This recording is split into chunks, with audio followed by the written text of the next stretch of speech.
Of ether वाला part finish कर लिया है। ठीक है, अब हम लोग ईथर्स की केमिकल प्रॉपर्टीज़ में मूव करते हैं। तो एक बात तो केमिकल प्रॉपर्टीज़ में मूव करने से पहले हम लोगों को थोड़ा सा ईथर के बारे में जानकारी होनी चाहिए। वो इस तरीके से कि आपका जो ईथर है वो बहुत ऐसे कम रिएजेंट्स होंगे, ठीक है, जिनके साथ वो रिएक्ट करेगा। यानी कि जो तुम्हारा ईथर होता है वो क्या करता है, जो आपका एसिड होते हैं, बेस होते हैं, या फिर कोई कैटालिटिक का हाइड्रोजनेशन रिएक्शन होती है, या फिर कोई रिड्यूसिंग एजेंट होता है, इनके साथ ये ज़्यादा अच्छे से रिएक्ट नहीं करता है। ठीक है, ये आप कह सकते हो कि ethers are almost inert as alkane. ठीक है, ईथर्स को सबसे पहले तो हम लोग क्या कहते हैं कि ऑलमोस्ट इनर्ट है, इन लोगों की ज़्यादा रिएक्शन नहीं आपको देखने को मिलेगी। अब इसका रीज़न क्या है, क्यों आपका ईथर को इनर्ट कहा गया है? तो देखो, जो तुम्हारे पास ईथर होता है, लेट्स से ROR, तो उस ईथर में जो ऑक्सीजन है, ठीक है, उस ऑक्सीजन के पास तुम्हें क्या देखने को मिलेगा, लोन पेयर ऑफ इलेक्ट्रॉन्स हैं, इस तरीके से दो। तो अगर इसके पास लोन पेयर ऑफ इलेक्ट्रॉन्स हैं तो ऐसे केस में ये किसी बेस या फिर किसी दूसरे न्यूक्लियोफाइल से क्यों अटैक कराएगा, राइट? क्योंकि ये इटसेल्फ, ये खुद एक क्या है, आप लोगों का न्यूक्लियोफाइल है। तो जब कोई चीज़ खुद ही एक न्यूक्लियोफाइल है तो वो ऑब्वियस है कि किसी दूसरे न्यूक्लियोफाइल से तो रिएक्ट करवाएगी नहीं, है ना। और इस पर्टिकुलर ओ को छोड़कर क्या इसके पास कोई दूसरी एक्टिव साइट है क्या, मतलब कोई ऐसा दूसरी जगह जहाँ पे ये अटैक करवा सके करके? नहीं। तो इसके पास इकलौती एक्टिव साइट अगर कोई है, ठीक है, तो वो इकलौती एक्टिव साइट आपके पास है वो ऑक्सीजन, राइट। इसके पास कोई दूसरी एक्टिव साइट नहीं है, ठीक है, any other active site is not available for reaction, ठीक है, जहाँ से वो रिएक्शन करवा सके। तो ऐसे केस में आपको ईथर्स की बहुत कम रिएक्शंस देखने को मिलेंगी। अच्छा, अब अगर ईथर खुद इटसेल्फ एक न्यूक्लियोफाइल है तो ऑब्वियस है कि ईथर के पास ये एबिलिटी होगी कि आपको वो क्या कर पाएगा, किसी दूसरे कैटायंस को या फिर तुम कह सकते हो इलेक्ट्रोफाइल्स को ज़्यादा बेटर तरीके से अपने इलेक्ट्रॉन डोनेट कर दे अपने ऑक्सीजन एटम से और फिर रिएक्शन को वो आपको शो करे, बराबर।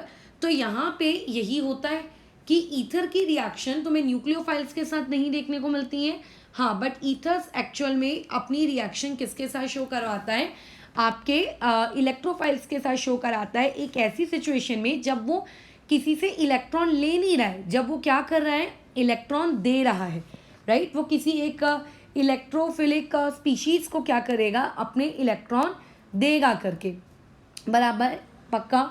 तो देखो, जब जब अब याद करो, जब जब हम लोगों को इस तरीके की रिएक्शन करनी होती है, ठीक है, तो इन सारी रिएक्शंस की जो एक सबसे पहली और कॉमन स्टेप होती है वो रहता है अल्कोहल का प्रोटोनेशन, राइट। हमें अल्कोहल मतलब ऑक्सीजन का प्रोटोनेशन, तो ऑब्वियस है यहाँ पे भी हम लोग ईथर वाले ऑक्सीजन का प्रोटोनेशन करेंगे, ठीक है। अच्छा, उस पर आते हैं, बाद में आगे बढ़ते हैं। पहले तो अभी जैसे हम लोगों ने इस पर बातचीत कर ली कि ईथर्स की रिएक्शन आपको बहुत कम देखने को मिलेगी, और अगर देखने को भी मिली तो ऑब्वियस है कि अपने इलेक्ट्रॉन्स डोनेट कर रहा होगा।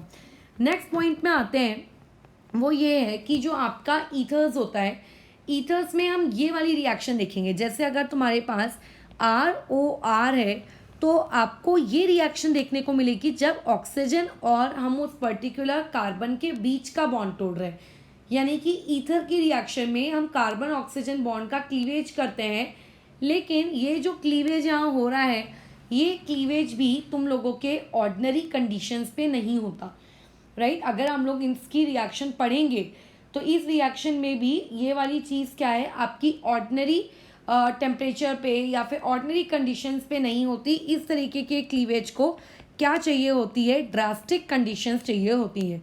अब ड्रास्टिक कंडीशंस का मतलब क्या क्या हो सकता है, पहला ये हो सकता है कि आपको रिएक्शन को हाई टेम्परेचर देना पड़ जाए, ठीक है, तो ईथर्स की रिएक्शन आपको जनरली हाई टेम्परेचर पे देखने को मिलेंगी, हीट, ठीक है। पॉइंट नंबर बी, यहाँ पे हम लोगों को कंसनट्रेटेड एसिड्स यूज़ करने पड़ेंगे।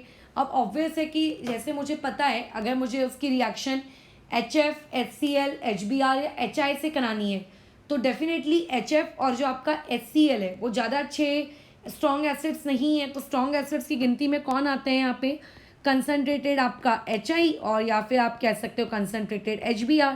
तो इनके साथ या इसके जैसे कोई अच्छे रिएजेंट्स के साथ ये रिएक्शन करे, ठीक है। या फिर हम लोगों को हो सकता है इसकी रिएक्शन कराने के लिए एक्सेस ऑफ एसिड्स का यूज़ करना पड़े। तो इस तरीके की जब हम ड्रास्टिक कंडीशन देते हैं तो उस ड्रास्टिक कंडीशन में आपका ईथर रिएक्ट करता है।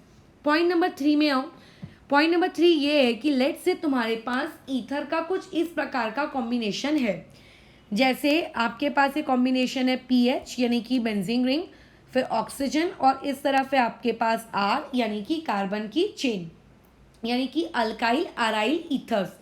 अब ऐसे में जब भी तुम्हारे पास एक अल्काइल अराइल ईथर होगा तो किसी भी के भी दिमाग में ये सवाल उठेगा करके कि अगर हमें यहाँ पे ऑक्सीजन और कार्बन के बीच का क्लीवेज अगर कराना है तो क्या एक पॉसिबिलिटी ये नहीं हो सकती कि यहाँ पे आपका PH यानी कि बेंजीन रिंग और ऑक्सीजन के बीच का बॉन्ड तोड़ा जाए, राइट। एक पॉसिबिलिटी ये हो सकती है। और दूसरी पॉसिबिलिटी यहाँ पे क्या हो सकती है कि अगर तुम्हारे पास PH और O और R है तो यहाँ पे ऑक्सीजन और R यानी कि अल्काइल ग्रुप के बीच का बॉन्ड तोड़ा जाए। लेकिन ये बात याद रखना कि कभी भी आपका जो ये PH और O के बीच का बॉन्ड नहीं टूटता है, ये वाली चीज़ आपकी पॉसिबल नहीं है, ठीक है। ऐसा क्यों ये वाला बॉन्ड नहीं टूटता है? तो याद करो जब हम लोग फिनाइल पढ़ रहे थे, फिनाइल कह रही, जब हम लोग फिनॉल्स पढ़ रहे थे तो उस वक्त मैं तुम्हें ये बात बताई हूँ कि जो फिनॉल्स में आपका जो ऊपर में ऑक्सीजन होता है, ये ऑक्सीजन क्या करता है, अपने लोन पेयर ऑफ इलेक्ट्रॉन्स को यहाँ डोनेट करता है, और डोनेट करने के बाद वहाँ पे रेजोनेंस होती है। तो ड्यू टू रेजोनेंस वहाँ पे जो तुम्हें, ठीक है, कार्बन और ऑक्सीजन का जो बॉन्ड आपको सिंगल दिख रहा है, राइट, जो आपको ऐसा अपीयर हो रहा है कि ये कार्बन और इस ऑक्सीजन का बॉन्ड एक सिंगल बॉन्ड है, वहाँ पे एक्चुअली वो वहाँ पे सिंगल बॉन्ड है ही नहीं, ठीक है। वहाँ पे सिंगल बॉन्ड है ही नहीं, क्योंकि रेजोनेंस की वजह से कार्बन और ऑक्सीजन का जो बॉन्ड है वो क्या एक्वायर कर लेता है, आपका पार्शियल डबल बॉन्ड वाला कैरेक्टरिस्टिक। अब क्योंकि इसमें पार्शियल डबल बॉन्ड वाले कैरेक्टरिस्टिक आ गए हैं तो ऑब्वियस है कि ये वाला जो बॉन्ड होता है अब ये कंपैरेटिवली आपका क्या हो जाता है, स्ट्रॉन्ग होता है। इसीलिए ईथर्स में अगर तुम क्लीवेज कर रहे हो, उसको तोड़ रहे हो, तो कभी भी आप वहाँ पे अराइल ग्रुप और ऑक्सीजन के बीच का, यानी कि फिनाइल और ऑक्सीजन के बीच का वो बॉन्ड नहीं तोड़ोगे, बराबर है, कभी भी वहाँ का बॉन्ड नहीं तोड़ेंगे। तो ऐसी हम लोगों के पास कुछ रिएक्शंस हैं, जब हमें ये वाला बॉन्ड हम तोड़ते हैं तो उन रिएक्शंस को अगर हम देखें तो उसमें जो एक बहुत ही इम्पॉर्टेंट रिएक्शन है वो रिएक्शन होता है कि अगर आपका जो ईथर है वो ईथर रिएक्ट कर रहा है किसके साथ, कंसनट्रेटेड HI के साथ। अब कंसनट्रेटेड HI में भी एक्चुअल में इसके 3 पार्ट्स हैं कि अगर HI के साथ सिर्फ एक HI का मोल रिएक्ट किया तो, अगर ईथर के साथ HI के 2 मोल रिएक्ट किए तो, और अगर ईथर के साथ HI के 3 मोल रिएक्ट किए तो। ये बहुत ही ज़्यादा मतलब one of the most important topic है। इस पार्ट को मैंने स्किप किया था जब मैं प्रिपरेशन ऑफ अल्कोहल वाला पार्ट बता रही थी करके कि अल्कोहल कैसे कैसे प्रिपेयर किया जा सकता है, ठीक है। उस वक्त मैंने बोला था कि ईथर्स के रिएक्शन में मैं बताऊंगी, तो ये वही पार्ट है, बहुत इंपॉर्टेंट है। इसको हम लोग नेक्स्ट वीडियो में अलग से कवर करेंगे, ठीक है। बी पार्ट आपके पास ये होता है कि आपका जो ईथर है वो ईथर अगर आपने H2SO4 के साथ रिएक्ट करवाया तो, ठीक है, इसको पढ़ेंगे अभी हम लोग। पहले मैं एक इंट्रोडक्शन दे देती हूँ कि कौन कौन सी रिएक्शंस आपको पहचाननी है। तो ईथर्स को हम लोग कॉन्सेंट्रेटेड H2SO4 के साथ रिएक्ट करवाएंगे। तो अगेन यहाँ पे 2 पार्ट है, अगर H2SO4 का तुम्हारे पास 1 मोल रहा तो, और अगर H2SO4 का आपके पास 2 मोल रहा तो ये रिएक्शन क्या होगी। नेक्स्ट पार्ट ये है कि ईथर्स की हाइड्रोलिसिस, राइट, ईथर्स की हाइड्रोलिसिस की जा सकती है। मेरे हिसाब से ये वाला पढ़ाया है क्या पहले, जहाँ तक कल हम लोगों ने प्रिपरेशन ऑफ ईथर, नहीं ये नहीं कराया है। तो सी पार्ट में आता है आपका हाइड्रोलिसिस ऑफ ईथर की हाइड्रोलिसिस किस तरीके से की जाएगी। और उसके बाद जो डी पार्ट रहेगा, डी पार्ट में हम ये करेंगे कि अगर तुम्हारे पास कोई PCl5 है, ठीक है, तो PCl5 के साथ कैसी रिएक्शन देगा। ई पार्ट में अगर हमारे पास कोई एसिड हैलाइड है RC डबल बॉन्ड OX ये वाले फॉर्मेट का, और एफ पार्ट में लेट से अगर हम लोगों के पास कोई एनहाइड्राइड है तो उनके साथ ये रिएक्शन किस तरीके से शो करेगा।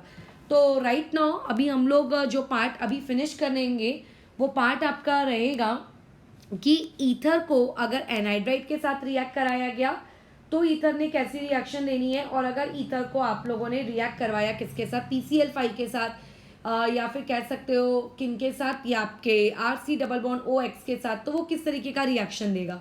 जो टॉप वाली रिएक्शन है ईथर प्लस कंसनट्रेटेड HI वो हम लोग नेक्स्ट वीडियो में देखेंगे। तो चलो फिर स्टार्ट करते हैं हम लोग ये वाला काम। अभी सबसे पहले तो जो एक चीज़ याद रखनी है वो ये है कि आपका जो ईथर है कभी भी वो नॉर्मल कंडीशंस पे रिएक्ट नहीं करेगा, वो ऑलमोस्ट इनर्ट होता है। उसको रिएक्शन के लिए क्या चाहिए होती है, ड्रास्टिक कंडीशंस की रिक्वायरमेंट होती है। ठीक है, तो अभी आगे इसमें बढ़ते हैं। अभी जैसे कि यहाँ पे देखो, मान लेते हैं कि तुम लोगों के पास एक ईथर है, ठीक है। पहली रिएक्शन अगर मैं उसके साथ कराऊँ तो पहले अपन उसे H2SO4 के साथ सीख लेते हैं कि H2SO4 के साथ वो किस तरीके से रिएक्ट करता है। तो सबसे पहला कंसिडर कर लो कि एक ईथर है, लेट्स से C2H5O और यहाँ पे C2H5। इसकी मैकेनिज्म हमारे सिलेबस में नहीं है। हमें यहाँ पे प्रेशर देना पड़ता है, बिना प्रेशर के ये रिएक्शन नहीं होगी। और यहाँ पे हम लोग जो एसिड यूज़ करते हैं वो है तुम लोगों का H2SO4। लेकिन इमेजिन करो कि अगर मैंने यहाँ पे H2SO4 डाइल्यूट कंडीशन में यूज़ किया होगा तो क्या होगा। अगर हम डाइल्यूट कंडीशन में यहाँ पे H2SO4 यूज़ करेंगे तो कुछ नहीं करना है आपने, ये ऑब्वियस है कि यहाँ पे बॉन्ड तोड़ना है। कौन सा बॉन्ड, कार्बन और ऑक्सीजन। तो यहाँ से भी कार्बन ऑक्सीजन का बॉन्ड टूटेगा, यहाँ से भी कार्बन ऑक्सीजन का बॉन्ड टूटेगा, राइट। डाइल्यूट H2SO4 में पानी H2O की क्वांटिटी ज़्यादा है, तो ये वाले पार्ट में देखो, ये जो आपका अल्काइल वाला पार्ट है इस तरफ OH डिस्ट्रीब्यूट करो और जहाँ O है उस तरफ H डिस्ट्रीब्यूट करो। ठीक है, ये इस तरीके से सिर्फ ट्रिक है, ये कोई मैकेनिज्म नहीं है, ये एक ट्रिक है। उसके बाद यहाँ पे जो C2H5O है इस वाले पार्ट को फिर क्या दे दो, OH दे दो और यहाँ पे क्या दे दो, H दे दो। ठीक है, किस तरीके से कर रहे हैं दिख रहा है।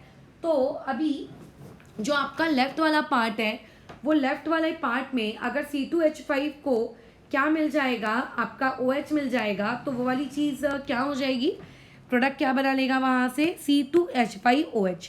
अब क्योंकि राइट साइड में भी तुम्हारे पास C2H5 ही है तो यानी कि 2 टाइम्स ऑफ C2H5OH, राइट। ये बन गया हम लोगों का यहाँ पे प्रोडक्ट। ठीक है, अच्छा अब आगे बढ़ते हैं, फिर बी पार्ट में आ जाओ। बी पार्ट का मतलब अगर मान लेते हैं यहाँ पे यही मेरे पास सेम ईथर होता, ठीक है, मेरे पास ईथर यही लिया है मैंने, बट ऑब्वियस है कि यहाँ पे हम लोग डाइल्यूट H2SO4 की जगह यहाँ पे कंसनट्रेटेड लेट से हमने H2SO4 यूज़ किया। तो फिर देखो रिएक्शन में क्या क्या चेंजेस आते हैं। जब आप कंसनट्रेटेड H2SO4 यूज़ करते हो तो वहाँ पे आपको हाई प्रेशर की नीड नहीं होती है। सिंपल सा ऐसा पार्ट रहता है करके कि आप वो वाली चीज़ करके एक तरफ से ब्रेक कर दो, मतलब हेड से भी हीट की नीड होती है। ठीक है, अब इसमें देखते हैं रिएक्शन कैसी होगी। तो सबसे पहला और ज़रूरी पार्ट H2SO4 का अगर मैं स्ट्रक्चर ड्रॉ कर लूँ, ठीक है, तो H2SO4 का देखो स्ट्रक्चर किस तरीके से होता है, S double bond O, S double bond O, यहाँ पे OH और यहाँ पे OH बराबर है। अब ये जो H2SO4 है, ये H2SO4 तुम्हें क्या प्रोवाइड करने वाला है, ये आपको H देगा, ये H रिलीज करेगा। देखो सबसे पहले यहाँ भी क्योंकि ये सिमेट्रिकल ईथर है, ठीक है, क्योंकि ये सिमेट्रिकल ईथर है इसीलिए मैं यहाँ से ब्रेक कर लेती हूँ, चाहूँ तो वहाँ से भी ब्रेक कर सकती थी। फिर ये जो पार्ट है, ये जो पार्ट, इसको हम लोग एसिड का H प्रोवाइड करते हैं, इस पार्ट को एसिड का H प्रोवाइड करते हैं। और जो ये बचा हुआ पार्ट है रिमेनिंग पार्ट, इसे रिमेनिंग पार्ट में एसिड का रिमेनिंग पार्ट प्रोवाइड करते हैं। तो एसिड का रिमेनिंग पार्ट क्या होगा, ये O से लेके पूरे यहाँ तक OH तक। ठीक है, तो देखो ये चीज़ किस तरीके से हो जाएगी। अगर इस वाले पार्ट को H मिला तो यहाँ से क्या बन जाएगा आपका इथाइल अल्कोहल C2H5OH प्लस अगर ये वाला जो हिस्सा है, इस वाले हिस्से को ये पूरा का पूरा पार्ट मिला तो देखो क्या बन जाएगा आप लोगों के पास, यहाँ पे ये H जब यहाँ से टूट जाएगा तो O पे नेगेटिव चार्ज आएगा, राइट। और जब यहाँ से ये बॉन्ड टूटेगा तो अगेन O पे नेगेटिव चार्ज आएगा और कार्बन पे पॉजिटिव। तो इस पॉजिटिव कार्बन को ज्वाइन करवा दो इस नेगेटिव ऑक्सीजन के साथ, यानी कि कैसे, S डबल बॉन्ड O, यहाँ पे OH, यहाँ पे ऑक्सीजन, और ऑक्सीजन के बाद ये पार्ट किससे जुड़ गया है तुम लोगों के C2H5 से। ठीक है, तो इस तरीके से एक यूनिट आपके पास अल्कोहल की क्रिएट हो रही है और दूसरी यूनिट तुम लोगों के पास अल्काइल हाइड्रोजन सल्फेट की। ये जो पूरा का पूरा पार्ट है, इस पूरे पार्ट को हम लोग कहेंगे हाइड्रोजन सल्फेट। ठीक है, ये वाला पार्ट कहलाएगा आपका हाइड्रोजन सल्फेट, या और क्योंकि यहाँ पे सामने में C2H5 है तो ये वाली चीज़ क्या कहलाएगी, इथाइल करके। तो इस तरीके से अगर आपके पास कंसनट्रेटेड H2SO4 है तो ये रिएक्शन इस तरीके से रहेगी। अब जैसे पहले तो यहाँ टॉप पे आ जाओ जरा, जैसे मैंने डाइल्यूट H2SO4 लिख कर दिया है, तो ज़रूरी नहीं है, इससे पहले भी मैं कई बार ये रिएक्शन बता चुकी हूँ कि डाइल्यूट H2SO4 आपको इस फॉर्मेट में भी लिखा हुआ मिल सकता था H3O+, या फिर ये चीज़ आपको ऐसे भी मिल सकती थी H+/H2O।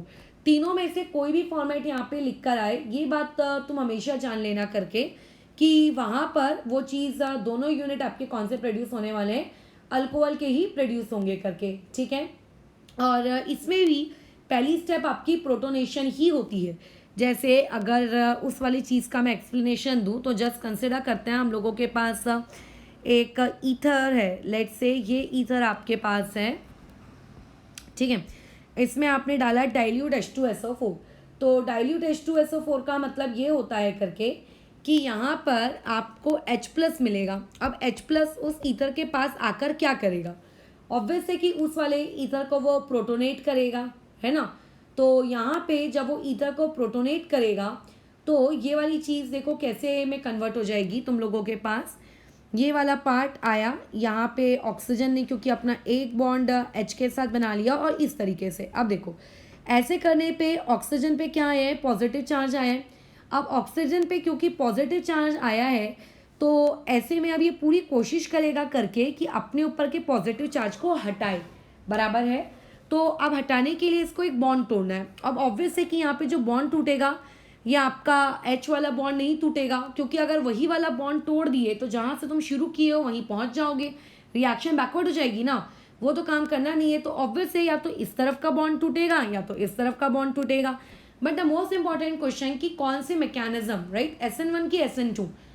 तो यहाँ पे जो मैकेनिज्म एक्चुअल में यहाँ होती है इन तीन लोगों के साथ, वैसे तीनों तो एक ही चीज़ है, यहाँ पे मैकेनिज्म फॉलो होती है SN1, क्योंकि जब आपके पास सॉल्वेंट पोलर नेचर का होता है तो जो आपका हाई पोलैरिटी होती है, मतलब अगर सॉल्वेंट आप वाटर यूज़ कर रहे हो तो वो आपके SN1 मैकेनिज्म को फेवर करता है। और SN1 मैकेनिज्म का मतलब होता है क्या, फॉर्मेशन ऑफ कार्बोकैटायन, यानी कि आपकी डाइल्यूट H2SO4 के साथ जो ये रिएक्शन हो रही है, ये डाइल्यूट H2SO4 के साथ रिएक्शन SN1 मैकेनिज्म के थ्रू जाएगी। अगर ये रिएक्शन SN1 मैकेनिज्म के थ्रू जाएगी तो जब बॉन्ड ब्रेक करने की बारी आएगी ना, तब तुम ये सोचो कि आपका कौन सा वाला कार्बोकैटायन, मतलब कौन सा बॉन्ड टूटने के बाद सबसे बेस्ट और सबसे आपका स्टेबल कार्बोकैटायन क्रिएट करेगा। इमेजिन करते हैं कि अगर ये बॉन्ड यहाँ से टूटा तो यहाँ पे बोलो ये कितने डिग्री का कार्बोकैटायन क्रिएट हो रहा है, 1 डिग्री का। बट अगर इमेजिन करो यहाँ से आपने कार्बोकैटायन क्रिएट किया तो यहाँ कितने डिग्री का कार्बोकैटायन क्रिएट हो रहा है, 2 डिग्री का।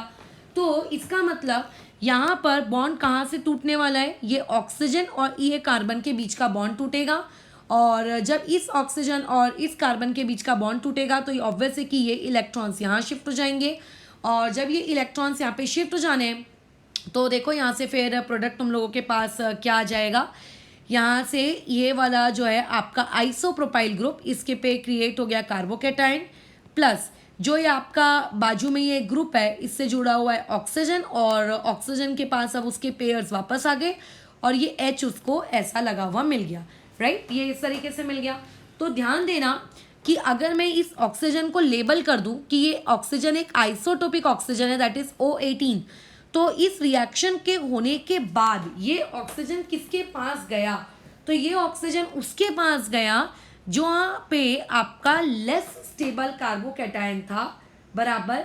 अच्छा, और इसके साथ कार्बोकैटायन के साथ क्या हुआ, कार्बोकैटायन के पास क्या होने वाला है, तो तुम ये देखो कि अभी अपने पास जो रिएक्शन है, इस रिएक्शन के सिस्टम में क्या तुम लोगों के पास वाटर होगा कि नहीं होगा? ऑब्वियस है कि इस सिस्टम में वाटर होगा, क्योंकि हम लोग डाइल्यूट H2SO4 ले रहे हैं ना, तो वाटर की क्वांटिटी तो ऑब्वियस है ज़्यादा होने वाली ही है।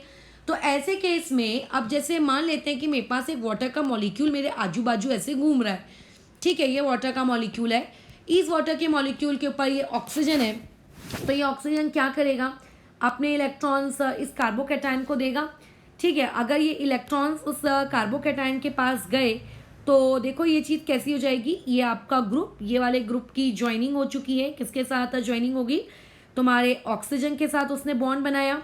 अब ऑक्सीजन पे अगेन एक इलेक्ट्रॉन का पेयर बचा, पॉजिटिव चार्ज आ गया। अब ऑक्सीजन क्या करेगा, पॉजिटिव चार्ज हटाने के लिए बॉन्ड को ब्रेक करेगा, तो यहाँ से ये वाला बॉन्ड इस तरीके से ब्रेक हो जाता है और रिएक्शन के बाद तुम्हें देखो प्रोडक्ट क्या मिलता है कि आपका आइसोप्रोपाइल वाला जो ग्रुप है उसको भी क्या मिल गया, OH, ठीक है। तो यानी कि यहाँ से आपकी जो दोनों यूनिट्स हैं वो दोनों यूनिट्स मतलब जो ईथर के आजू बाजू जो दोनों अल्काइल ग्रुप थे, दोनों अल्काइल ग्रुप तुम्हारे किस में कन्वर्ट हुए हैं, अल्कोहल में, ठीक है। मैंने स्टार्टिंग में भी बताया ही था कि दोनों के दोनों यूनिट्स आपकी किस में टूटेंगी, आपके अल्कोहल वाले पार्ट में टूटेंगी। तो ये मैंने सिर्फ ट्रिक बताई थी, बट ये एक्चुअल में उस पूरी रिएक्शन की मैकेनिज्म है। और क्या इस रिएक्शन की मैकेनिज्म से हम लोगों ने कोई रूल सीखा क्या?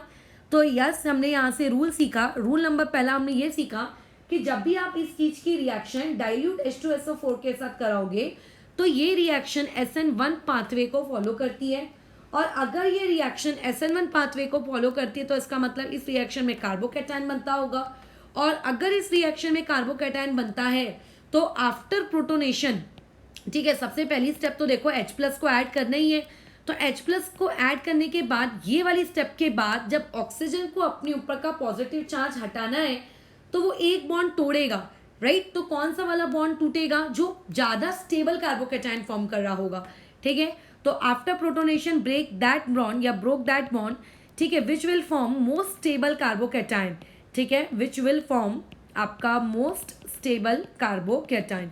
एंड कार्बोकैटायन की स्टेबिलिटी तुम लोगों को पहचानते आता है, GOC में हमने पार्ट किया है, बराबर।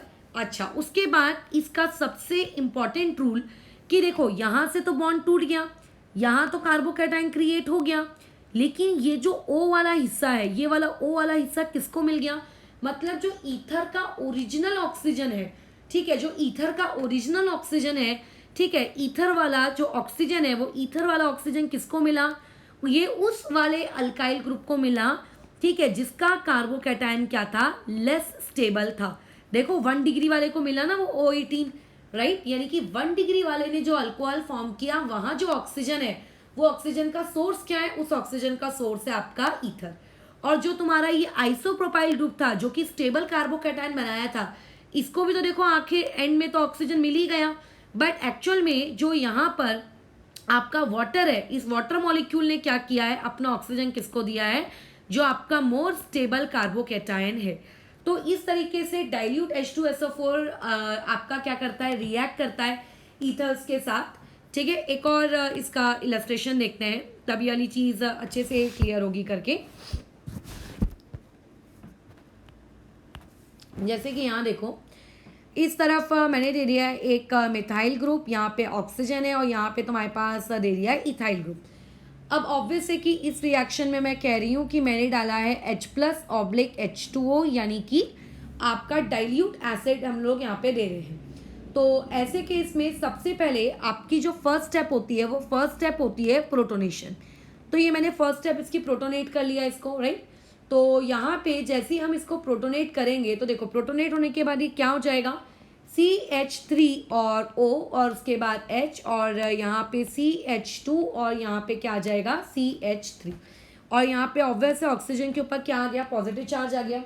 लेकिन तुम अब ये देखो कि आजू बाजू जो ऑक्सीजन के आजू बाजू में जो अल्काइल ग्रुप लगे हैं, वो अल्काइल ग्रुप यहाँ पे ये 1 डिग्री का अल्काइल ग्रुप है और ये वाला अल्काइल ग्रुप भी आपका 1 डिग्री का है। एंड जितना हम लोग जानते हैं कि आपका जो अल्काइल ग्रुप होता है जो कि 1 डिग्री का होता है, वो 1 डिग्री वाले अल्काइल या कोई भी ग्रुप आपके कभी भी SN1 मैकेनिज्म को फेवर नहीं करते, राइट। अगर ये ग्रुप आपका, जैसे मैंने बोला कि डाइल्यूट H2SO4 के साथ रिएक्शन SN1 मैकेनिज्म के थ्रू जाएगी, कब जाएगी, अगर वहाँ पे आपके अल्काइल ग्रुप क्या हो 2 डिग्री या फिर 3 डिग्री के हो। लेकिन अगर मान लेते हैं कि वही अल्काइल ग्रुप अगर आपके 1 डिग्री के आ गए तो वहाँ पे जो रिएक्शन है वो रिएक्शन फिर आपकी बताओ कौन सी होगी, SN2। तो कई बार ना क्वेश्चन ऐसा भी आ सकता है कि ईथर की हाइड्रोलिसिस की जा रही है, पहचानो कि SN1 मैकेनिज्म है कि SN2। तो अगर 1 डिग्री का अल्काइल ग्रुप दिख रहा है तो समझ जाना करके कि वो SN2 है, और अगर अदरवाइज वो आपका क्या है, SN1 के वाया गया है।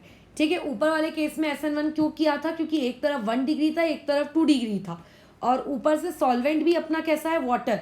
तो ज़्यादा कंडीशन फेवरेबल किसके लिए है, ऑब्वियस है SN1 के लिए। ठीक है, अब यहाँ पे अगर ये रिएक्शन SN2 होगी तो SN2 रिएक्शन का एक नियम होता है। क्या होता है नियम SN2 रिएक्शन का, कि SN2 रिएक्शन में हमेशा जो अटैक होता है, ठीक है, जो न्यूक्लियोफाइल अटैक करता है वो अटैक हमेशा आपके लेस हिंडर्ड कार्बन पे होता है। किस पे होता है, लेस हिंडर्ड कार्बन पे। तो अगर तुम देखो तो मिथाइल और इथाइल उनमें से किसकी हिंड्रेंस कम है, तो ऑब्वियस है मिथाइल की। तो यहाँ पे जो भी न्यूक्लियोफाइल होगा वो न्यूक्लियोफाइल किस पे अटैक करेगा, मिथाइल वाले ग्रुप पे अटैक करेगा। द क्वेश्चन अराइजेस कि यहाँ पे न्यूक्लियोफाइल है कौन, तो ऑब्वियस है यहाँ का न्यूक्लियोफाइल तुम्हारा वाटर का मॉलिक्यूल है। ठीक है, तो ये देखो इस तरीके से ये वाटर का मॉलिक्यूल आया, इसने अपने इलेक्ट्रॉन्स क्या करने की कोशिश की, वो जो आपका CH3 है उसको देने की कोशिश की कि यहाँ से हम लोग बॉन्ड फॉर्म करेंगे। लेकिन जैसे ही वो अपने इलेक्ट्रॉन CH3 को देता है, CH3 अपने क्या करता है, इस तरीके से जो उसका ऑलरेडी बॉन्ड बना हुआ है ऑक्सीजन के साथ वो तोड़ देता है। राइट, यहाँ पे कोई भी कार्बोकैटायन नहीं बन रहा है इस रिएक्शन में। ठीक है, SN2 की यही तो खास बात होती है कि यहाँ पे कार्बोकैटायन नहीं बनता है। तो बताओ यहाँ से प्रोडक्ट क्या बन जाएगा, CH3 और ऑक्सीजन के पास ये आ गए 2 हाइड्रोजन, ऊपर से ये पॉजिटिव। उसके बाद यहाँ पे ऑब्वियस है कि ऑक्सीजन अपना पॉजिटिव हटाने के लिए H+ लूज करेगा, और H+ लूज करने के बाद प्रोडक्ट बन जाएगा CH3OH। ठीक है, और ये वाला जो आपका पार्ट है, ये पूरा का पूरा जो आपका पार्ट है, ये वाला पार्ट क्या हो जाएगा आपका, CH3 CH2 और OH। तो मेरा तो एक ही सजेशन रहेगा कि रिएक्शन की मैकेनिज्म उतनी कोई टफ नहीं है कि जिसके लिए अपन को रूल्स वगैरह याद करने हो। तो जब भी कोई क्वेश्चन आए तो हमेशा कैसे है उसकी जो स्टेप्स होती हैं, ठीक है, उन स्टेप्स को कैसा करके ही क्वेश्चन सॉल्व करना। कभी भी डायरेक्ट मारने की कोशिश मत करना कि इसको दे देते हैं, क्योंकि तुम याद रखो जो अपने MCQ फ्रेम होंगे ना, उसमें MCQ कैसे फ्रेम होंगे, इस ऑक्सीजन को ऐसे लेबल्ड कर देगा 18 से और पूछेगा कि ये वाला ऑक्सीजन 18 है कि ये वाला ऑक्सीजन 18 है। राइट, इसीलिए मैकेनिज्म आनी चाहिए करके आपको। अच्छा, नेक्स्ट वाले में आते हैं, नेक्स्ट वाला क्वेश्चन में। तो डाइफिनाइल ईथर मैं तुम्हें दे रही हूँ। कल हमने ये चीज़ पढ़ी थी कि किस तरीके से हम लोग डाइफिनाइल ईथर प्रिपेयर करते हैं। तो मैं बता देती हूँ कि डाइफिनाइल ईथर को हम लोग विलियमसन सिंथेसिस मेथड से ही प्रिपेयर करते हैं। बस उसमें थोड़े से मॉडिफिकेशन कर देते हैं, कॉपर का यूज़ करते हैं और उसको हीट करते हैं। अच्छा, अब यहाँ पे बात आती है कि आपको डाइफिनाइल का क्या करना है, हाइड्रोलिसिस करना है। तो इमेजिन करो किसी इंसान की अप्रोच ये है कि इस पर्टिकुलर क्वेश्चन को हम SN1 के पाथवे से करते हैं। तो देखो यहाँ पे SN1 पाथवे का मतलब होता है formation of carbocation. Right, carbocation बनता है। अब दोनों तो सिमेट्रिकल है, कहीं से भी कार्बोकैटायन बना लो। तो देखो जो कार्बोकैटायन बनेगा ना वो इस तरीके से तुम्हारा ये कार्बोकैटायन बनेगा, और तुम्हें ये पता है कि ये वाली चीज़ नहीं होती बराबर, ये हाईली अनस्टेबल कार्बोकैटायन है। तो इसका मतलब ये रिएक्शन प्रोटोनेशन होने के बाद SN1 पाथवे को फॉलो नहीं करेगी। तो अगर ये वाली रिएक्शन तुम्हारे SN1 पाथवे को फॉलो नहीं करेगी तो इसका मतलब डाइफिनाइल ईथर्स SN1 के तरीके से आपका प्रोटोनेशन नहीं करता, मतलब सॉरी आपका क्या नहीं करता, अल्कोहल फॉर्म नहीं करता। अच्छा, इमेजिन करो SN2 वाला पाथवे यहाँ होगा क्या, SN2 पाथवे को क्या चाहिए कि हिंड्रेंस कम होनी चाहिए। तो यहाँ पे ये बेंजीन की रिंग्स लगी है, ऑलरेडी इलेक्ट्रॉन का क्लाउड ऐसे भर भर के है, तो ऐसे केस में यहाँ पे SN2 भी नहीं होती है। तो इसका मतलब डाइफिनाइल आपका जो ईथर है, ये डाइफिनाइल ईथर का कभी भी क्या नहीं होता है, यहाँ पर आप उसको हाइड्रोलाइज नहीं कर सकते। ठीक है, चलो अब हम लोग ईथर के कुछ स्पेशल क्वेश्चन देखते हैं। अगर मान लेते हैं कि कल को ईथर तुम्हारे पास कुछ इस प्रकार से रहा, ठीक है, इस ईथर के और ऊपर वाले दिए हुए ईथर में क्या डिफरेंस है? डिफरेंस ये है कि यहाँ पे ये अनसेचुरेटेड ईथर्स है, राइट। यहाँ पे कौन है? Unsaturated ethers. तो अनसेचुरेटेड ईथर्स की रिएक्शन में ऐसा क्या खास रहे? तो देखो, अनसेचुरेटेड ईथर्स की रिएक्शन ना बहुत ही स्पेशल तरीके से और अलग तरीके से होती है। वो कैसा है? इस रिएक्शन में जैसे हम जानते हैं कि ऑक्सीजन के ऊपर ये लोन पेयर ऑफ इलेक्ट्रॉन्स हैं, तो ऑक्सीजन क्या करता है, अपना ये एक लोन पेयर ऑफ इलेक्ट्रॉन यहाँ पे शिफ्ट करवाता है। क्या कराने के लिए? बॉन्ड फॉर्म कराने के लिए, राइट। और तुम इमेजिन करो कि अगर यहाँ पे बॉन्ड फॉर्म हो गया तो ये वाले कार्बन को यहाँ से अपना एक बॉन्ड तोड़ना पड़ेगा। तो ये वाला जो पाई बॉन्ड है ये यहाँ शिफ्ट होने की कोशिश करता है, राइट। बराबर है, ये वाला पाई बॉन्ड यहाँ शिफ्ट होने की कोशिश करता है। अगर ये सारी सिचुएशन ऐसी हुई तो ऐसी सिचुएशन में आपके पास प्रोडक्ट किस तरीके से बनेगा? CH3। ऑक्सीजन बेचारे ने अपने ऊपर का एक इलेक्ट्रॉन दे दिया तो ऑक्सीजन के ऊपर क्या क्रिएट हो जाएगा? आपका पॉजिटिव चार्ज, इस तरीके से, है ना। और यहाँ पे जो तुम्हारे पास ये CH है, इस CH और फिर ये आपका क्या बन जाएगा? यहाँ पे CH3। ये CH3 कैसे बना?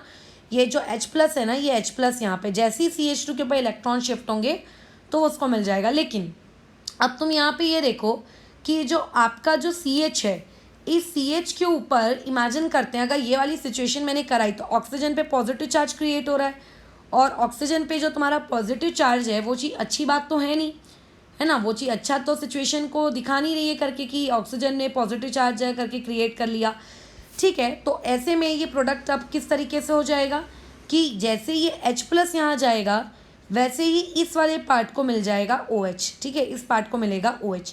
तो ये प्रोडक्ट किस तरीके से बनेगा? CH3, ठीक है। ये देखो, ये अपने इलेक्ट्रॉन्स आगे शिफ्ट कर रहा था पाई बॉन्ड बनाने के लिए।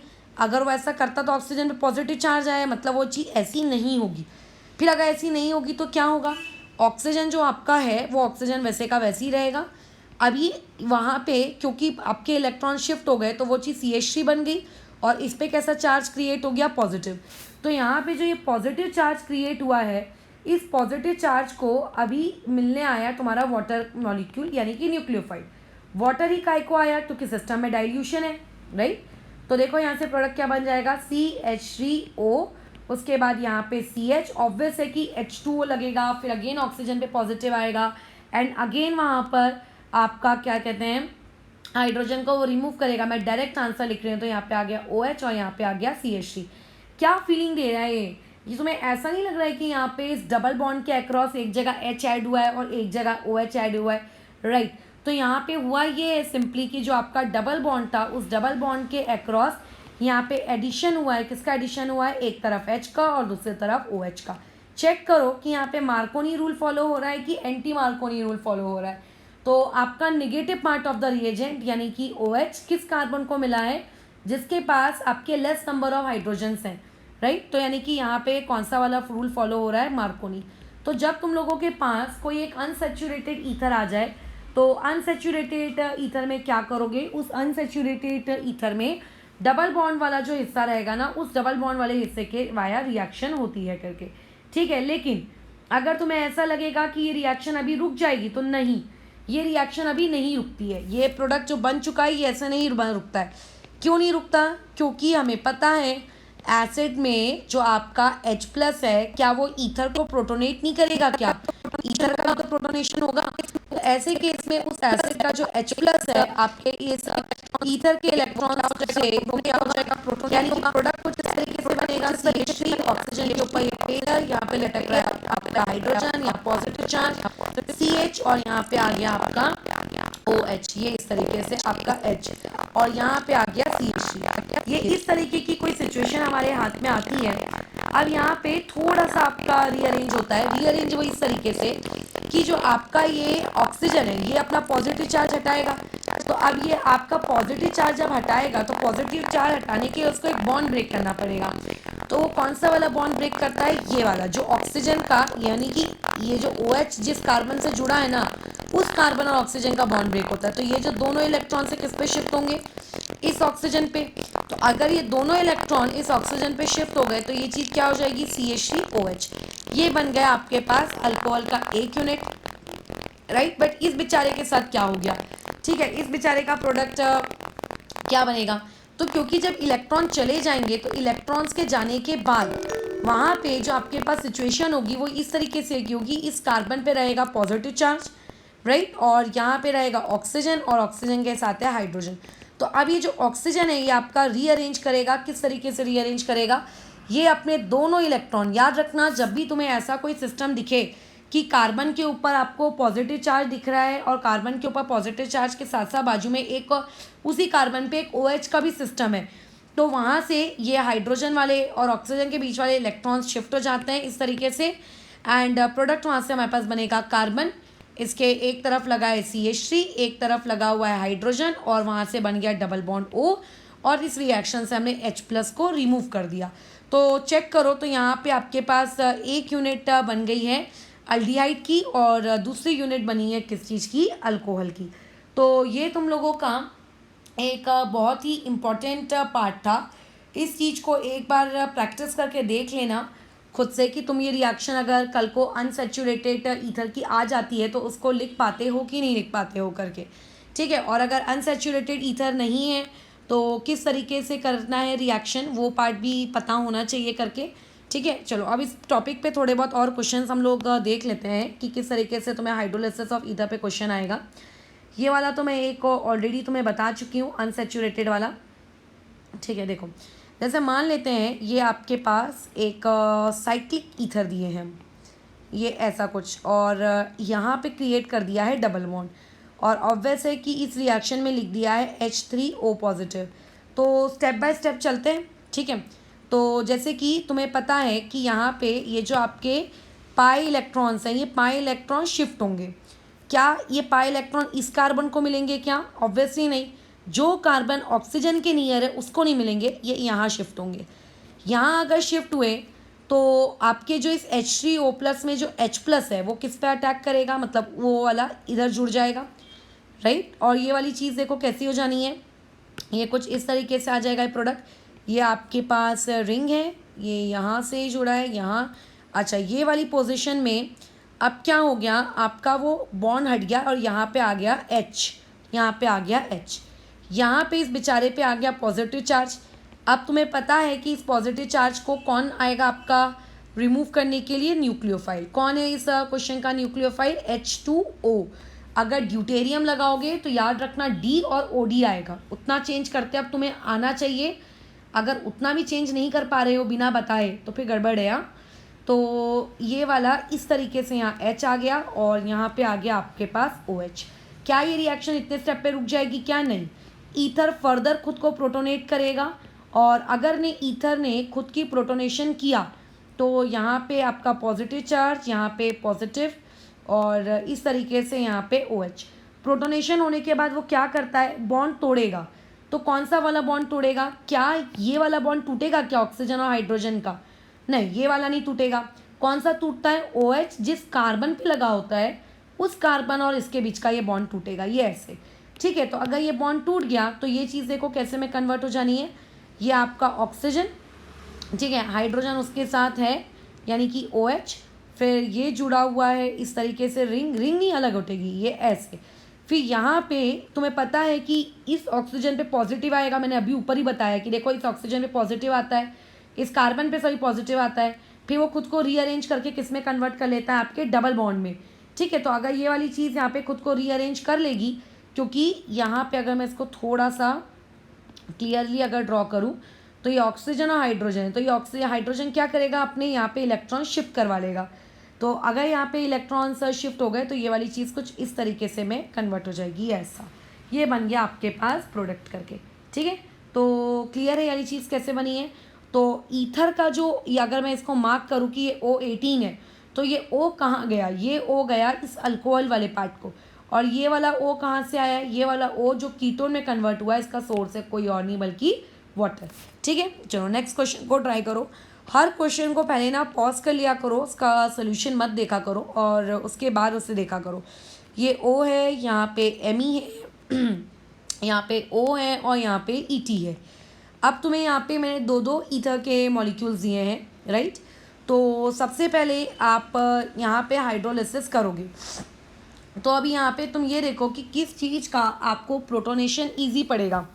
तो वो वाली चीज़ हम यहाँ पे चेक कर लेते हैं।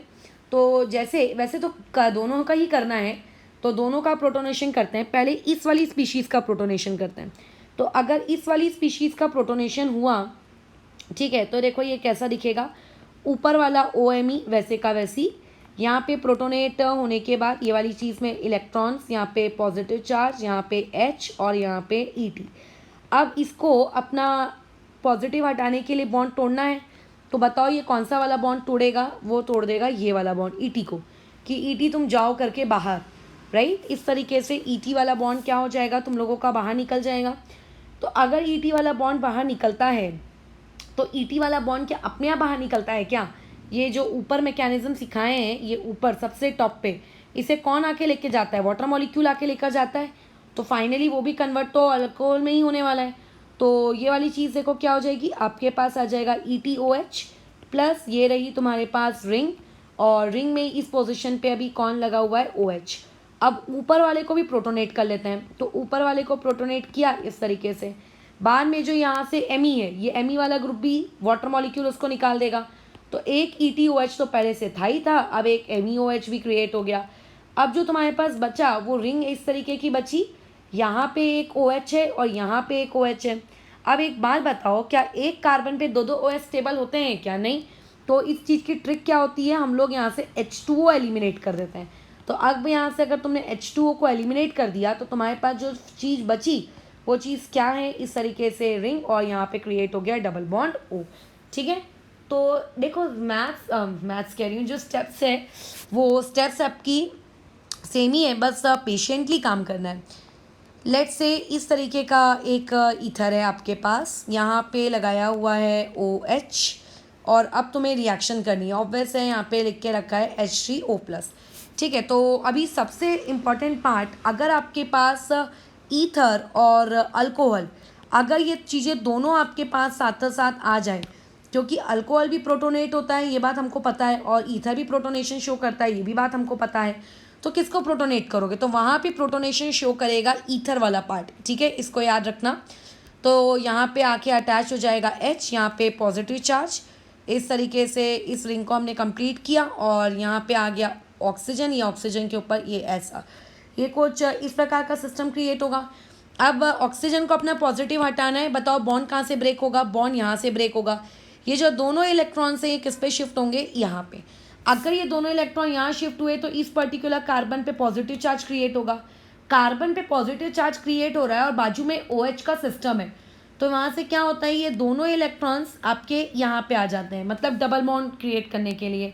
तो अभी बताओ प्रोडक्ट यहाँ से क्या बना, ये ऑक्सीजन मतलब OH आपका, ये इस तरीके से यहाँ पे रिंग, यहाँ पर ये वाली चीज़, और उसके बाद यहाँ पे क्रिएट हो गया ये डबल बॉन्ड O। ऑब्वियस है कि इस पोजीशन पे देखो एक बॉन्ड है, दो बॉन्ड है, तीन बॉन्ड है, एक चौथा बॉन्ड कोई नहीं, मतलब वहाँ पे हाइड्रोजन है।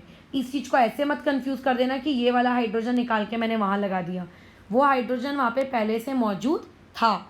ठीक है, क्योंकि तीन ही बॉन्ड बने थे तो वो तो वहाँ पे होना ही है, बराबर। ठीक है, तो अभी आते हैं फिर नेक्स्ट इलस्ट्रेशन में। पहले ये तो समझ गए हो कि ये क्या है करके, कैसे बन रहा है, बस वही स्टेप्स हम लोग रिपीट करते जा रहे हैं और कुछ नहीं है। अच्छा, अभी जैसे कि 2 मिनट, हम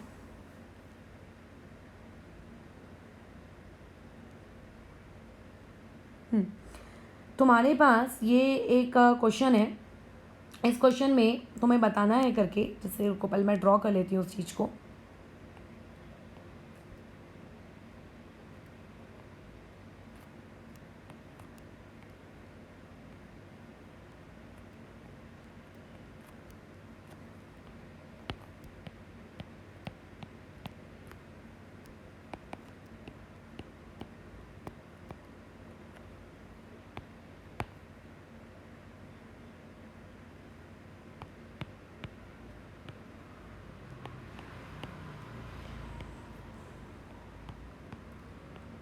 ठीक है, तो ये हम लोगों ने क्वेश्चन ड्रॉ कर लिया।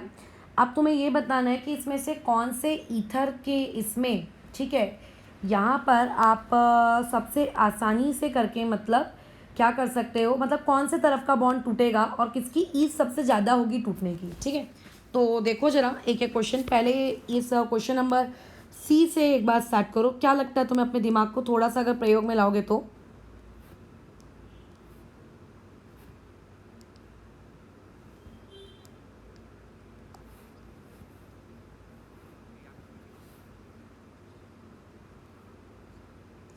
तो देखो ऐसे अगर मैं यहाँ पे बात करूँ तो क्या दिख रहा है यहाँ पे, ये साफ साफ दिख रहा है करके कि ये वाली जो चीज़ है ये कितने डिग्री की है तुम लोगों के, ये 2 डिग्री। यहाँ पे अगर इसकी डिग्री मैं चेक करूँ तो ये कितना डिग्री है आपका, 3 डिग्री। और यहाँ पे तो ये वाली चीज़ अगर मान लेते ब्रेक हुई तो अगर ये वाला पार्ट आपका ब्रेक हो जाता है तो यहाँ पे क्रिएट होता है तुम लोगों का कौन सा, विनाइलिक कार्बोकैटायन। ठीक है, तो ये हो गया आप लोगों का एक विनाइलिक कार्बोकैटायन। अब बताओ यहाँ पे कि सबसे ईजीली अगर ये रिएक्शन SN1 के पाथवे से मुझे करानी है तो SN1 के पाथवे में इस रिएक्शन की सबसे ज़्यादा ईज तुम्हें कहाँ देखने को मिलेगी? तो याद रखना SN1 के पाथवे में आपको ईज सबसे ज़्यादा वहाँ देखने को मिलती है जहाँ पे कार्बोकैटायन आपका सबसे ज़्यादा स्टेबल होगा। तो ऑब्वियस है कि इसमें सबसे ज़्यादा स्टेबल होगा सी में, उससे कम बी में, और उससे कम होगा किसमें, आपके ए में करके। ठीक है, तो चलो फिर अभी नेक्स्ट पार्ट में हम लोग मूव करते हैं। इसमें आ जाओ, ये टॉप वाले में, टॉप वाले को देखकर बताओ कि कौन सा वाला रहेगा करके। जैसे इमेजिन, पहले तो डिग्री लिख लेते हैं। ये वाली चीज़ कितने डिग्री की है, ये हो गई 3 डिग्री। अच्छा, और इधर की इसकी भी डिग्री लिख देते हैं 2 डिग्री। अच्छा, और अब यहाँ पे इसको जैसे अटेम्प्ट, 1 मिनट, हाँ देखो अभी यहाँ पर प्रोटोनेशन होने के बाद, लेट्स से यहाँ पे प्रोटोनेशन हो गया, यहाँ पे आ गया पॉजिटिव चार्ज। अब अगर बॉन्ड ब्रेक हो रहा होगा तो बॉन्ड कहाँ से ब्रेक हो रहा होगा बताओ? यहाँ से, ये इस तरीके से बॉन्ड हम ब्रेक करेंगे। ठीक है, और यहाँ पे आपका कार्बोकैटायन क्रिएट करेंगे। लेकिन इसको देखो, ये तो एक अनसेचुरेटेड है ना, तो अनसेचुरेटेड है तो ऐसे केस में जो तुम्हारा प्रोटोनेशन है वो सबसे पहले, मतलब जो H+ है वो यहाँ पे क्रिएट होता है, यहाँ पे अटैक करता है, तो ऑब्वियस है कि इसकी रिएक्टिविटी ज़्यादा होगी। अच्छा, इस वाले में आ जाओ।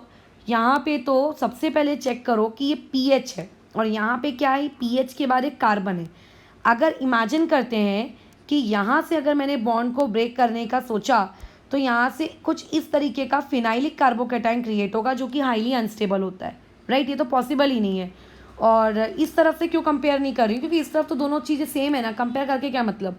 और अगर यहाँ से ब्रेक करते हैं तो यहाँ से क्या क्रिएट होता है, एक बेंजाइलिक कार्बोकैटायन, क्योंकि वो ज़्यादा स्टेबल है। तो ऑब्वियसली इस वाले की रिएक्टिविटी यहाँ पे क्या होगी, आप लोगों की ज़्यादा होगी करके। ठीक है, अच्छा अब इसमें आ जाओ।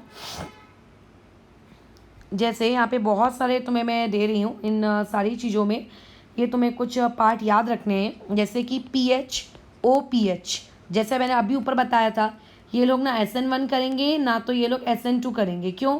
क्योंकि ऐसे केस में यहाँ पर अगर आप SN1 के थ्रू जाओगे तो कार्बोकैटायन स्टेबल नहीं होता है, और अगर SN2 के थ्रू जाओगे तो हिंड्रेंस है। अच्छा, नेक्स्ट आपको दिया है PHOCH3। इसमें तुम्हें पहचानना है कि क्या होगा, क्या ये हाइड्रोलिसिस शो करेगा। तो देखो इस पार्ट से अगर तुम तोड़ने की कोशिश करोगे तो इधर से तो नहीं टूटेगा क्योंकि pH है, बट इस पार्ट से टूट जाएगा तो हाँ ये हाइड्रोलिसिस शो करेगा। अब मान लेते हैं ऐसा है, pH है, O है, फिर कार्बन है और फिर एक और pH है। तो अब ये कहाँ से ब्रेक होगा, ये वाली चीज़ यहाँ से ब्रेक होगी, मतलब ये रिएक्शन दे सकता है, तो ये भी हाइड्रोलिसिस शो करेगा। नेक्स्ट में, अच्छा एक बात याद रखो, जब हम लोग SN1 SN2 का पढ़ाई किए थे तो मैं बताया था कि ब्रिज्ड पोजीशन पे कभी भी कैसा होता है, आपका रिएक्शन नहीं होता है। तो यहाँ पे देखो, एक तरफ तुम्हारा फिनाइलिक ग्रुप है और दूसरी तरफ अगर यहाँ से मैंने ब्रेक किया तो एक ब्रिज पोजीशन पे कार्बोकैटायन क्रिएट होगा, और ब्रिज पोजीशन का कार्बोकैटायन नहीं होता है स्टेबल, तो ये वाला भी नहीं देगा। फिर इस वाले सिस्टम में आ जाओ, यहाँ पे ऑक्सीजन है और ये है, क्या ये देगा? क्या ऑब्वियस है, यहाँ पे तो पाई इलेक्ट्रॉन्स का सिस्टम भी है, तो ये तो अच्छा खासा रिएक्टिव है देगा। क्या ये वाला आपका ईथर हाइड्रोलिसिस शो करेगा? ऑब्वियस है ये भी करेगा, हमने करके देखा है। अगर मान लेते हैं कि दोनों तरफ ब्रिजिंग होती, ठीक है, अगर दोनों तरफ ब्रिजिंग होती, अभी ये ब्रिजिंग वाला कंसेप्ट तुम्हें HI वाली रिएक्शन में भी बहुत काम आएगा। ठीक है, ये इस तरीके से ज्वाइन करके रखा है मैंने इसको, ये ऐसे। तो क्या ये रिएक्शन देगा? नहीं, ये भी रिएक्शन नहीं देगा, क्योंकि यहाँ पे दोनों तरफ क्या लगी हुई है, ब्रिजिंग लगी हुई है करके। ठीक है, और थोड़े बहुत क्वेश्चंस कर लेते हैं हाइड्रोलिसिस के। ये डायरेक्ट लिखने की कोशिश करना, पॉज करके इस चीज़ को, मैं बीच में ये नहीं लिख रही हूँ करके कि H3O+ है क्या है करके, वो तुम लिख लोगे। चलो इसका अटेम्प्ट करके रेडी रखना कि ये वाला पार्ट क्या आएगा, H3O+। तो अभी सबसे पहले तुम्हें ये डिसाइड करना होगा कि करके यहाँ पे अटैक कहाँ होगा। तो जैसे हम लोग जानते हैं कि अगर आपके ईथर में कोई अनसेचुरेशन आ जाए तो इलेक्ट्रॉन्स जो होते हैं वो शिफ्ट हो जाते हैं। ये इलेक्ट्रॉन्स इस कार्बन पे शिफ्ट होंगे, जैसे ही वो इस कार्बन पे शिफ्ट होंगे ये वाली चीज़ H+ को ज्वाइन करवा लेगी खुद से, और जब ये वाली चीज़ H+ को ज्वाइन कराएगी तो मैं डायरेक्ट प्रोडक्ट लिखती हूँ क्योंकि यहाँ पे मार्कोनी रूल फॉलो होता है, मैंने ऊपर बताया था तुम्हें। तो ये देखो, ये यहाँ पर ये इस तरीके से यहाँ पे जुड़ जाएगा H और इस वाली पोजीशन पे जुड़ जाएगा OH। क्या ये रिएक्शन इसी स्टेप पे रुक जाती है क्या? नहीं, इस रिएक्शन में फिर से आपका क्या होता है, प्रोटोनेशन होता है। कहाँ पे? लेकिन इसका प्रोटोनेशन होता है ईथर पे। तो इस तरीके से लेट से ईथर पे प्रोटोनेशन हो गया, मैं सब कुछ यहीं दिखा रही हूँ। फिर बाद में बॉन्ड ब्रेक होने की कोशिश करता है, कहाँ से? ये वाले इलेक्ट्रॉन्स यहाँ शिफ्ट होते हैं। तो अगर ये इलेक्ट्रॉन्स यहाँ शिफ्ट हो गए तो ये वाली पूरी यूनिट बन जाएगी एक अल्कोहल में कन्वर्ट। तो यहाँ से 2 कार्बन का अल्कोहल हमने बना लिया, दैट इज C2H5OH। लेकिन यहाँ पे क्या होगा, ये जो ऑक्सीजन और हाइड्रोजन के बीच का जो इलेक्ट्रॉन है ये यहाँ पे डबल बॉन्ड क्रिएट कर लेगा, यानी कि ये एक कार्बन, ऊपर में एक कार्बन, इधर में एक कार्बन और यहाँ पे डबल बॉन्ड O, यानी कि क्या क्रिएट हुआ? Acetone, right. तो कैसा है, अगर तुम डायरेक्ट प्रोडक्ट नहीं लिख पाओ तो स्टेप्स के साथ लिखना, बट आंसर सही लेकर आना, बराबर, गलत आंसर मत ले आना। और दूसरी बात, फिर से मैं वही प्रवचन रिपीट कर रही हूँ कि ईथर का जो ऑक्सीजन है, ये ईथर का जो ऑक्सीजन है, ये ईथर वाला ऑक्सीजन फाइनली किसके पास जाता है? आपके अल्कोहल के पास जाता है। यानी कि अगर इसको मैं O18 लिख दूँ तो यहाँ पे ये O18 होगा। और ये एसीटोन को ये ऑक्सीजन कौन देता है? ये आपका देता है वाटर मॉलिक्यूल। ऊपर इस पर बातचीत किए थे हम, राइट। तो अब यहाँ पे नेक्स्ट वाले क्वेश्चन में आ जाओ।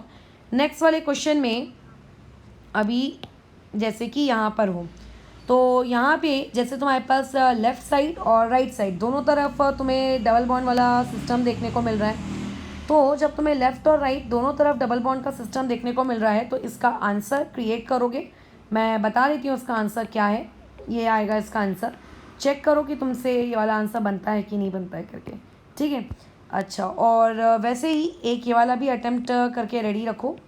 हमने रिंग के एक तरफ तो बॉन्ड वाला काम किए हैं, इस तरफ भी करके रेडी रखना। तो यहाँ से बताओ क्या होगा, ठीक है, ये वाला प्रोडक्ट। तो ये तुम लोगों का दोनों होमवर्क है कि कैसे इस चीज़ को करेंगे। लगे तो मैं इसका आंसर बता देती हूँ ताकि अपना आंसर तुम टैली कर सको, ठीक है। देखो, एक मिनट।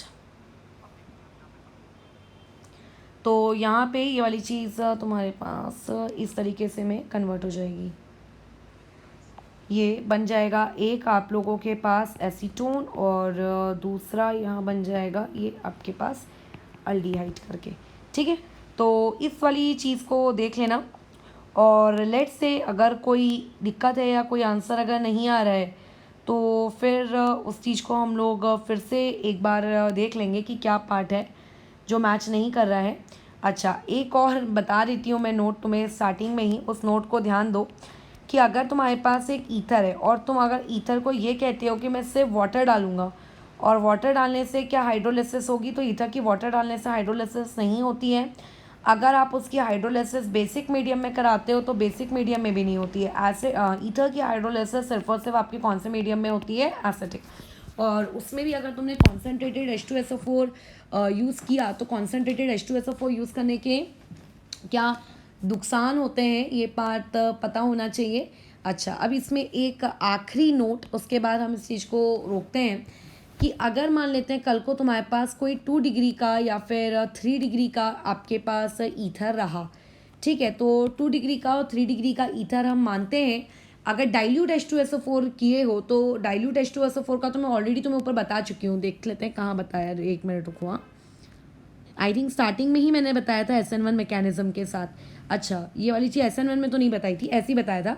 तो अगर मान लेना आपके पास 2 डिग्री या 3 डिग्री का कोई एक ईथर है और तुमने कॉन्सेंट्रेटेड H2SO4 यूज़ किया है, तो कॉन्सेंट्रेटेड H2SO4 में जैसे मैंने अभी टॉप पे बताई थी कि एक यूनिट आपकी क्या करवाती है, अल्कोहल कराती है, और दूसरी यूनिट वहाँ से आपकी अल्काइल हाइड्रोजन सल्फेट बनाती है। लेकिन अगर आपके पास अगर एक आधी भी उनमें से 2 डिग्री या 3 डिग्री का निकल गया ना, तो जो तुम्हारा 1 डिग्री का होगा वो 1 डिग्री वाला एकदम बेशक आपका अल्कोहल बनाएगा, लेकिन जो तुम्हारा ये 3 डिग्री या 2 डिग्री वाला होगा वो फिर अल्काइल हाइड्रोजन सल्फेट नहीं बनाने वाला है, ठीक है। फिर वो अल्काइल हाइड्रोजन सल्फेट नहीं बनाएगा। ऐसे केस में फिर आपका 3 डिग्री वाला एलिमिनेशन रिएक्शन को फेवर करेगा और वहाँ पे अल्कीन का फॉर्मेशन होगा। अगर हम कॉन्सेंट्रेटेड H2SO4 की एक यूनिट यूज़ कर रहे हैं तो नेक्स्ट अपने नोट्स कॉपी में इंक्लूड कर लेना। वो ये वाला पार्ट है कि अगर मान लेते हैं आपके पास कोई ईथर है ROR, इस ईथर में तुमने कॉन्सेंट्रेटेड H2SO4 यूज़ किया है और कंसनट्रेटेड H2SO4 का अगर 1 मोल अगर आप यूज़ करोगे तो एक पार्ट कन्वर्ट होता है अल्कोहल में और दूसरा पार्ट कन्वर्ट हो जाता है ये इस तरीके से अल्काइल हाइड्रोजन सल्फेट में। बट अगर तुम 2 मोल यूज़ कर रहे हो तो दोनों के जो दोनों होंगे वो किस में कन्वर्ट हो जाएंगे, आपके इस वाले पार्ट में। ठीक है, तो ये था तुम लोगों का हाइड्रोलिसिस ऑफ क्या कहते हैं, ईथर। अब नेक्स्ट वाली रिएक्शन मतलब नेक्स्ट वाली वीडियो में हम लोग किस तरीके से ईथर HI के साथ रिएक्ट करता है उसमें बातचीत करेंगे। और थर्ड वाले पार्ट में जो आपकी बची कुछ ही रिएक्शंस है जिनका उतना ज़्यादा इंपॉर्टेंस नहीं है उसको देख लेंगे करके। ठीक है।